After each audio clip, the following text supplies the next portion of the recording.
You are listening to part 3 of our 28-part series, The 7 Medicines the Wise Woman Way, with Susan Weed at Time Monk Radio. Hello, Susan. Welcome back to Time Monk Radio. Thank you, Gemini. Over the past 2 weeks, we've been talking about the 7 medicines in a fairly general way and looking at how we might use that. Did that strike any particular chord with you or bring up any memories for you? Well, the thing that struck me the most is knowing when to get professional assistance, like when you told the story about the baby and the fever and how they held out for so long. That struck a chord with me. I think as a mom, I would want to interact quicker and get professional assistance in those situations. So that was kind of interesting to me. Yes, but with the 7 rivers of healing, we can see that we don't want to jump from the 3rd river, which is faith, into the 7th river, which would get professional assistance. Yes, I can see that. And again, this is part of why we have this system of the 7 rivers, so that we don't say, okay, homeopathy hasn't worked, the only thing left is drugs. Right. Because if you go for that professional opinion, it is going to be assumed that you will give your child drugs. Am I wrong? I don't think so, no. I think that's exactly how it would happen. Right. And worse yet, you're going to assume you have to. Right, because you think, well, they know better than I do, or this is how I should handle it, and it makes for conflict. Well, where we started is with a person saying, I don't know enough to take care in this situation. My child is sick, and I don't know enough to take care. Therefore, I'm going to go ask the professional. And at that point, then, we've kind of already agreed to do what they say. Yes. And this is why one of the most important lists that you will ever make is a list. I like to see 10 people on this list. 10 people, and let's be old-fashioned. Let's have phone numbers here, because talking to people is very different than emailing them. 10 people with their phone numbers who you could reach out to in a health crisis. And at least one, if not several of them, need to be medical professionals that you know. And we all know nurses and doctors and massage therapists and acupuncturists. We all know these people. And if we don't think we know them, we probably know someone who knows them who can introduce us. I agree. And I'm not saying what you're going to do is make use of these people without respect or honor or payment.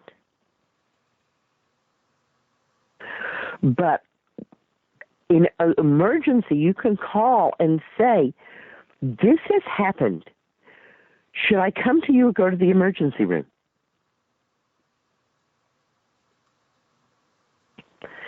And they can give you their opinion. It sounds like something that we can take care of ourselves. It doesn't sound like something we can take care of. Go to the emergency room. Right. For the trauma, for the thing that's going on right there. For the thing that's slower, like the baby's fever. Again, we have resources which are not just people, but also books that can tell us that a fever in an infant becomes dangerous when it's over this degree of fever for this amount of time. One of the things that I didn't do until pretty late on in this trauma with my wrist and my hand was I did not go on the internet to look up anything about sprained wrists, and I'm very, very glad that I didn't. I was quite well into it because it turned out that the site that I stumbled on to look at pictures of sprained wrists, they also, for some reason, had pictures of severed fingers. Oh, gosh. That sounds dreadful. I'm glad I did not look at that when I was traumatized. And what I took away from it was, others have sprained their wrists worse than I have. Click. I'm out of here. Because I must admit, I do not have a great tolerance for looking at those kinds of images. Nor do I. Right. So our first medicine is Serenity Medicine. And in a way, don't we hold Serenity Medicine up as somewhat of an ideal state? Yes. Right. If we were to say, how would you really, really like to be? Many of us would say joyous, but we understand that joy and pain kind of live together. And so, like the wish with the fairy, right? And so we opt for the serene, the inner chuckle rather than the outer guffaw.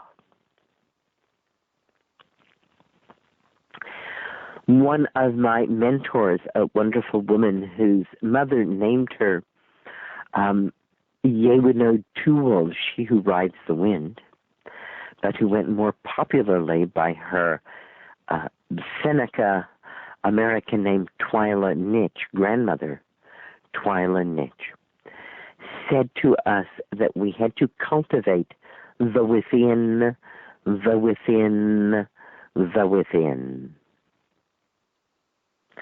And the within, the within, the within is that place of all-knowing inside each and every one of us. If we are truly, as most major religions agree, made in the image of the Creator, then it is true that we have that divine spark, each one of us, within us. But it does not live on the surface. It doesn't live in the roaring crowd. It lives in the deepest, darkest, quietest place within ourselves.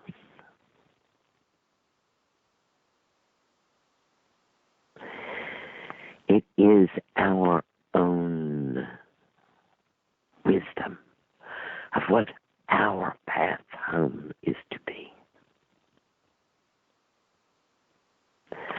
Now, Serenity Medicine is not very valued these days in modern westernized cultures.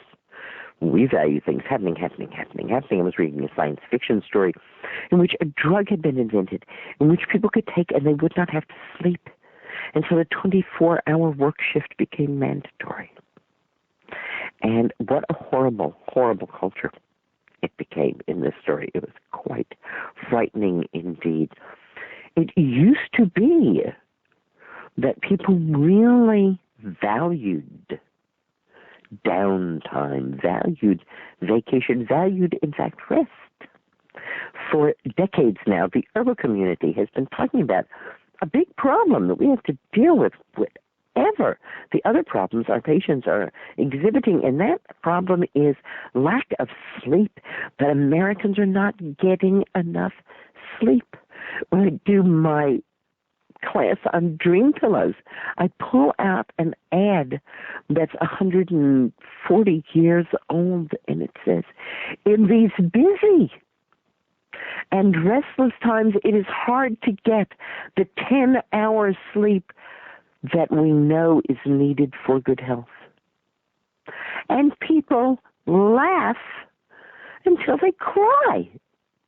The idea that somebody could say in the same sentence, busy times and 10 hours sleep, really cracks them up because most of those people are getting 5 or 6 hours sleep a night. And Serenity Medicine asks us to slow down.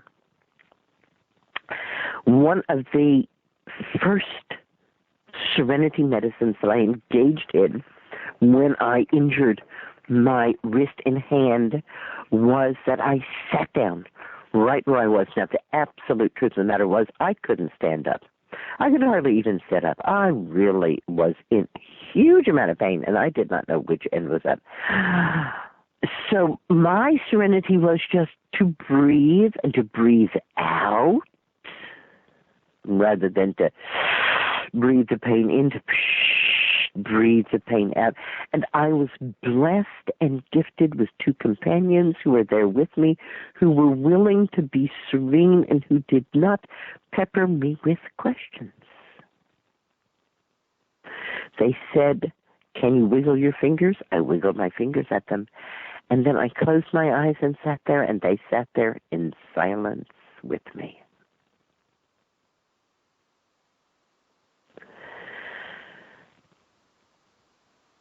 The silence is so profoundly nourishing to us. Moving away from the overload of noise that we have.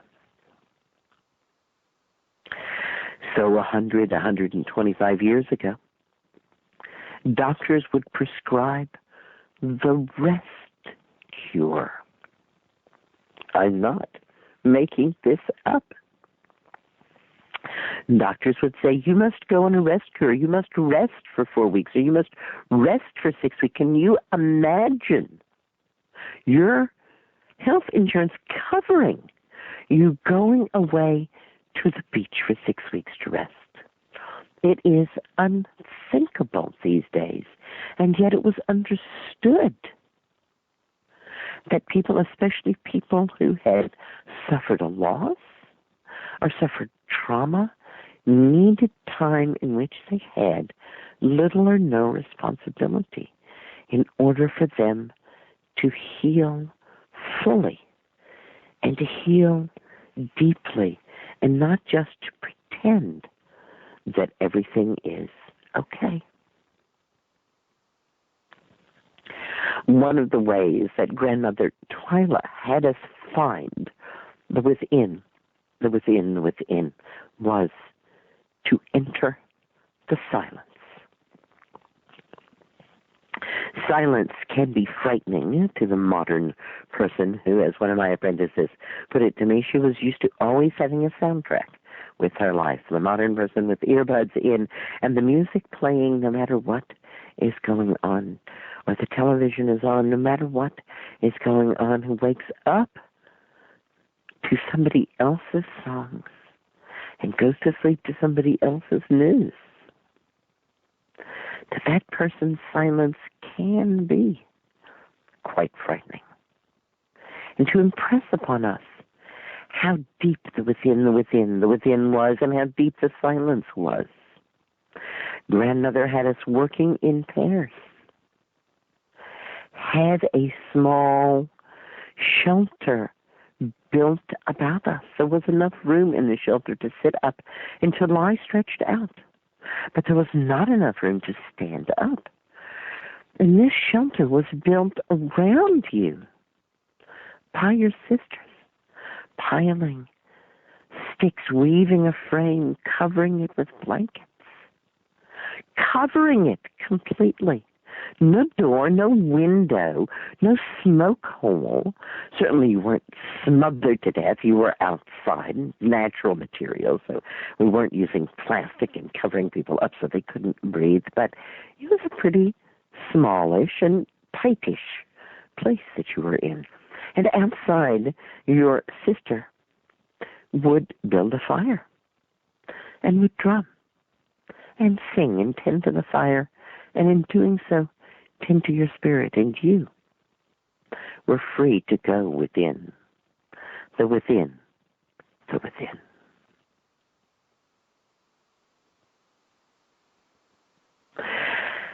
When the time was up, and the time had to be at least 24 hours, And after 24 hours, you could signal, and they would open you up. Or you could wait longer to signal, depending on what you were finding within.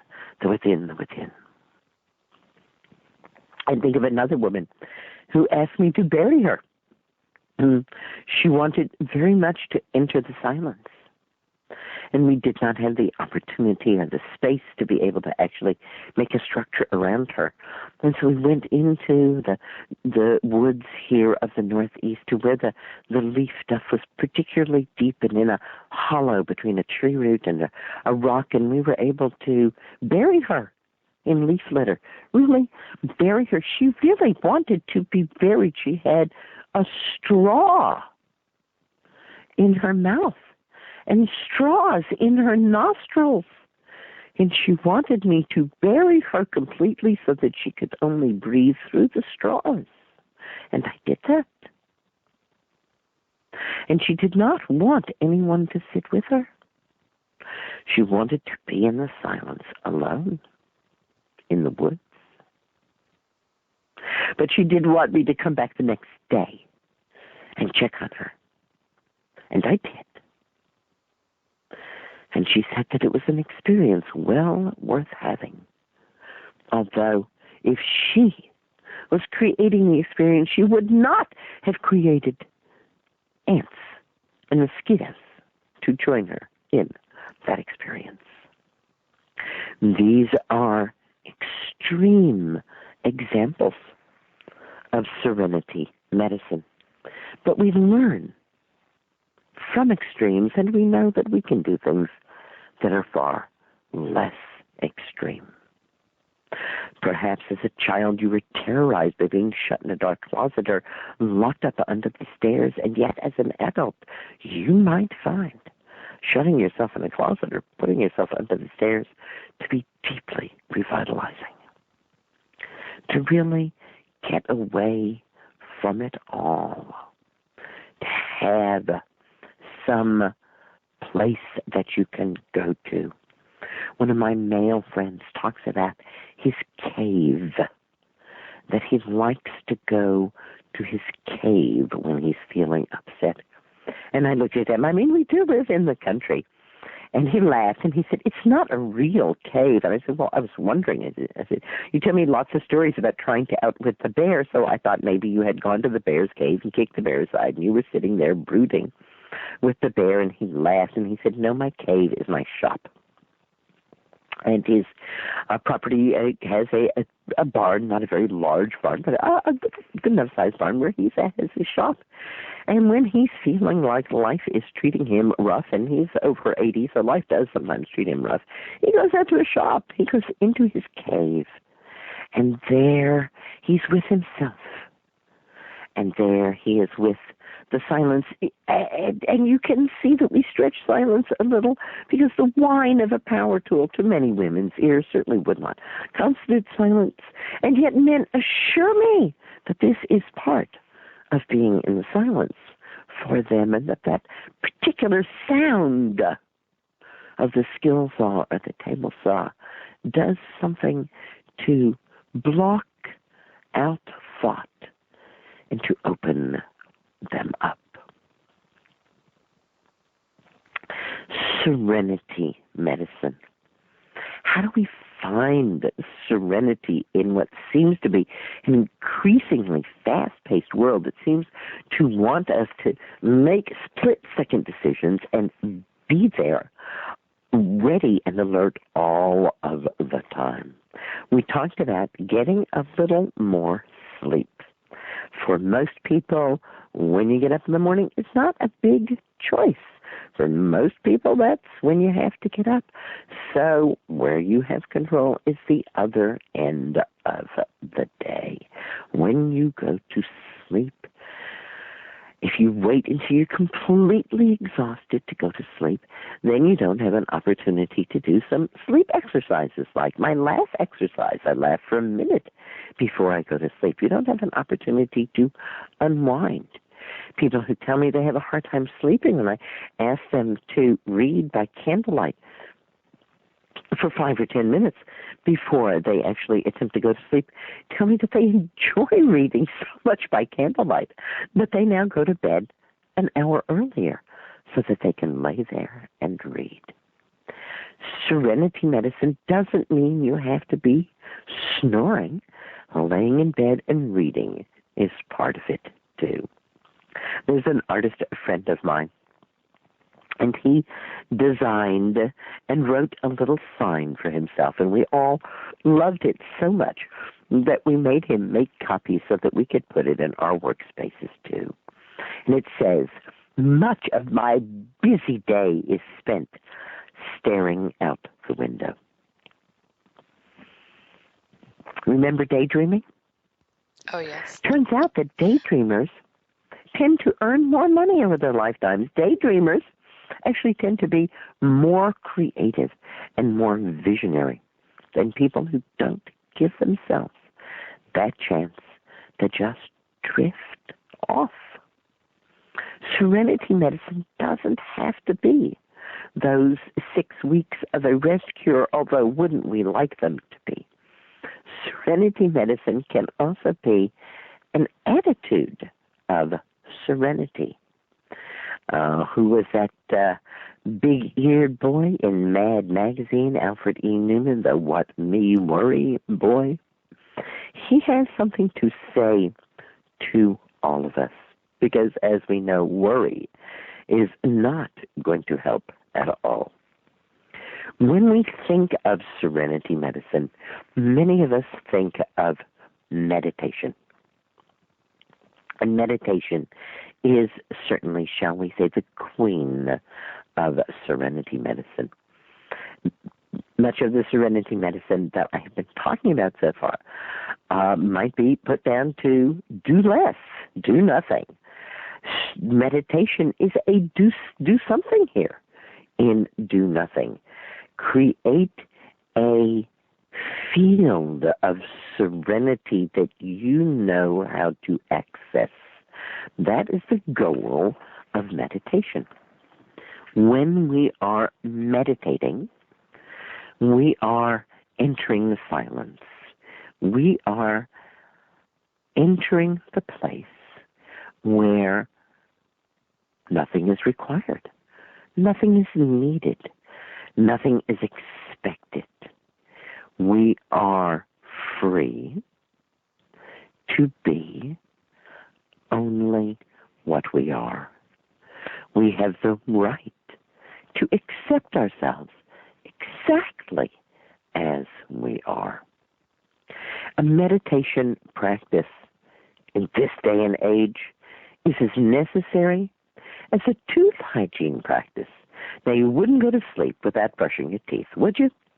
And you probably wouldn't go off to work or play in the morning without brushing your teeth again.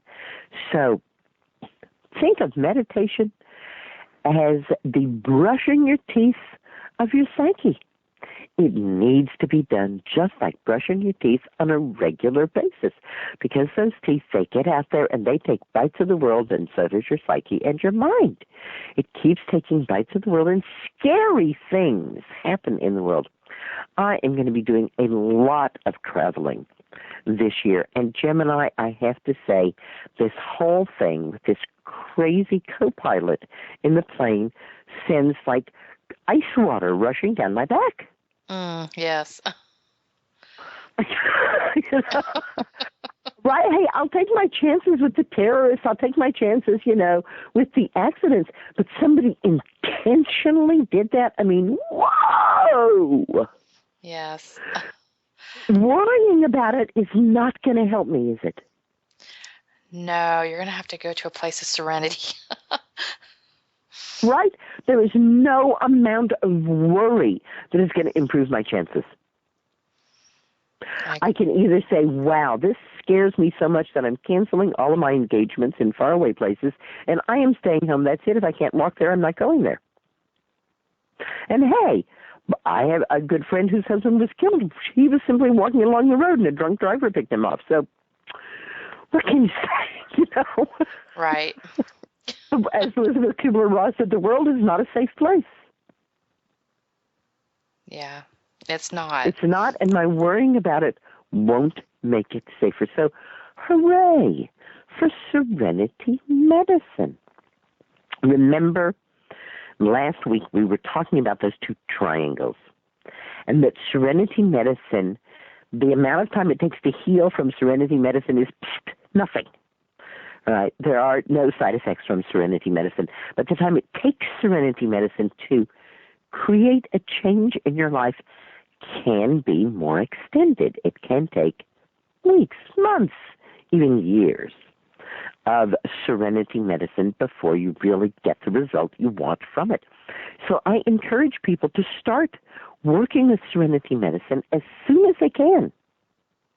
The sooner you start thinking about Serenity Medicine and bringing Serenity Medicine into your life as an actual medicine, then the more benefit you stand to gain from that Serenity Medicine. What does Serenity Medicine do for us? Serenity Medicine lowers blood pressure. Serenity Medicine lowers blood sugar. Serenity Medicine stops the buildup of amyloid plaque in the brain that leads to Alzheimer's. Serenity Medicine reduces the incidence of depression. Serenity Medicine helps us get through the really hard times of life. Having a meditation practice means we have a place to go.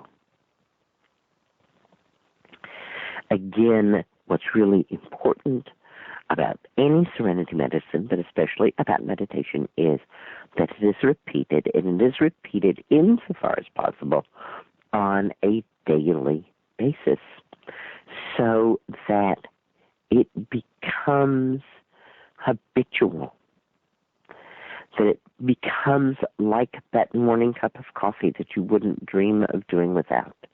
It is just part of how you feel good in your life. Some people are suggesting unplugging for an hour before you go to bed. They're saying that the blue shifted light in handheld devices is very disruptive to the sleep cycle. Is that possible? Is it possible that there's an hour before bed in which no television is turned on, no smartphone is turned on, no device of any kind is turned on, but instead, whatever is simply happening, the quiet, the dark, the stillness.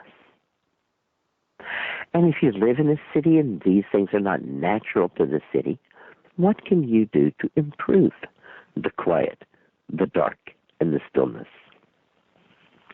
A woman named Louise Lacey had taken birth control pills for a great many years and then wanted to get pregnant and found that she couldn't. Her answer was Serenity Medicine. She blacked out her room, hung heavy drapes, stuffed things under the door, made sure that there was no electronic thing, even in her room, no little telltale lights to tell you that it's there. Dark, dark, black, dark. And she spent 2 weeks like that, and then 3 nights with a nightlight on and the window open. And then 2 weeks again in the dark. And then another 2 weeks in the dark. And she calls this lunaception. And in this way, she was able to get pregnant. Serenity Medicine is a real medicine. It's not just, should I sleep more? Should I meditate? Bring Serenity Medicine into your life this week. And I'll be back next week to hear you telling me how you incorporated more serenity into your life. And I'll be here to talk to you more about the art of doing nothing and creative procrastination. Thanks so much for having me here, Gemini. Thank you, Susan. This concludes part 3 of our 28-part series, The 7 Medicines the Wise Woman Way, with Susan Weed at Time Monk Radio.